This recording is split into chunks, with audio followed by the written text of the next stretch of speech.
نہیں مانگنے آئے تھے، ہم یہاں کسی سے کوئی چیز نہیں مانگنے آئے تھے ہم یہاں کہنے آئے تھے کہ ہم ایک مضبوط پاکستان دیکھنا چاہتے ہیں with all institutions and all political parties and all democratic parties included، لیکن ہم یہ چاہتے تھے کہ the rule of law، قانون پاکستان میں قائم رہے اور قانون کی بیسس پہ چیزیں کی جائیں۔ وے فارورڈ کیا ہے آگے ایم پیز نے کیا وے فارورڈ یہ ہے کہ ابھی انشاءاللہ یو کے کے ایم پیز، پہلی چیز U K MPs U S congressman کے ساتھ خود ان ٹچ ہوں گے اور ایک جوائنٹ ایفرٹ کی جائے گی امریکن کانگریس مین کے ساتھ اور یو کے ایم پیز کے ساتھ اور cross of the board MPs, Conservatives کے بھی، لیبر کے بھی، انڈیپینڈنس بھی، لب ڈیمز بھی، تو یہ ایک بہت بڑی ایفرٹ کی جائے گی۔ دوسری چیز اپنے پارلیمنٹ میں اٹھائیں گے کہ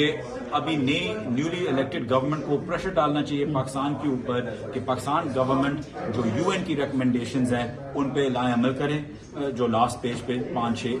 دی گئی ہیں، اور اس سے سب سے پہلے یہ چیزیں کہ عمران خان کو رہا کیا جائے، اس پہ پریشر ڈالا جائے گا۔ اور تیسری چیز جیسے میں نے بولا تھا کہ آکسفورڈ یونیورسٹی کا الیکشن ہم سوچیں کہ خان صاحب بھی کنٹیسٹ کریں کیونکہ شاید وہاں فارم 45